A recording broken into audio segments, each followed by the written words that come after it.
तभी 11:11 पर मेरे रूम की खिड़की अपने आप खुल गई। एक ठंडी हवा आई और एक आवाज, तुझे लगता है तू बच गया?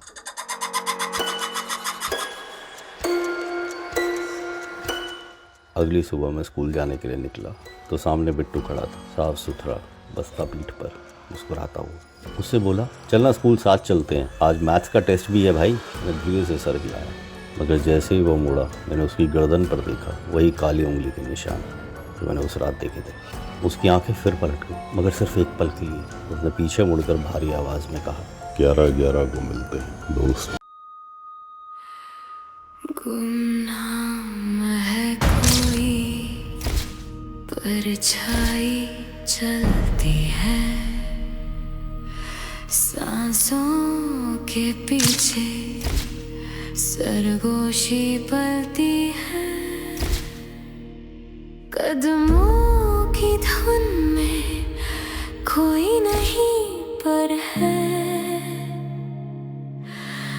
रातों की गहराई तुझसे कुछ कहती है।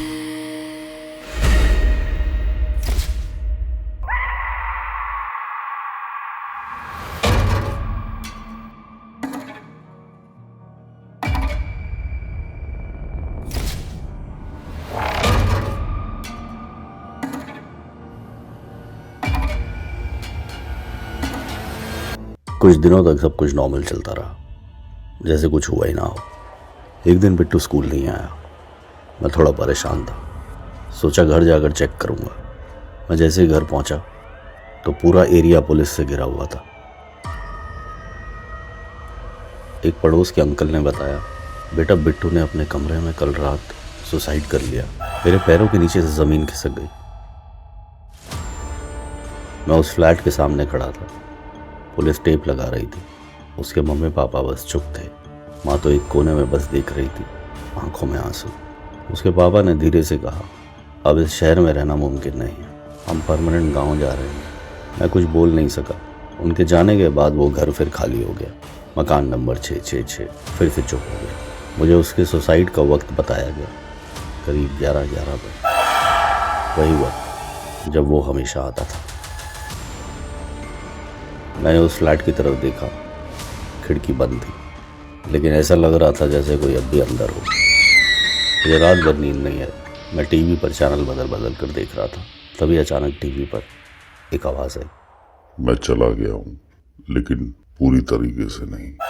मैं घबरा गया, टीवी बंद कर सो गया। इस बात को 5 साल गुजर गए।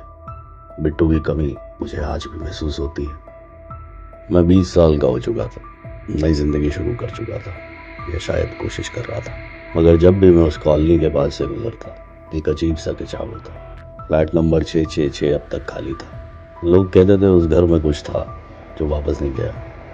एक दिन मैं कॉलोनी के पास से गुजरा और देखा एक ट्रक उस फ्लैट के सामने खड़ा है। नए लोग शिफ्ट हो रहे थे। एक छोटी लड़की साइकिल लेकर अंदर गई। उसके मम्मी पापा फर्नीचर सेट कर रहे थे। मैंने एक पल के लिए उनकी तरफ देखा और अंदर से चिल्लाने का मन कर रहा, रुको, जानते भी हो अंदर क्या है, मत जाओ। मगर कुछ बोल नहीं पाया। उस रात 11:11 पर मैंने अपनी बालकनी से उस फ्लैट की तरफ देखा। खिड़की के पर्दे के पीछे वही छोटी लड़की खड़ी थी। हल्की रोशनी उसके चेहरे पर थी, वो मुस्कुरा रही थी। फिर उसके पीछे वही परछाई दिखाई दी, लंबी झुकी हुई, वही काली आंखों वाला साया। वो गया नहीं था, वो वहीं था, शायद अपने नए शिकार के इंतजार में।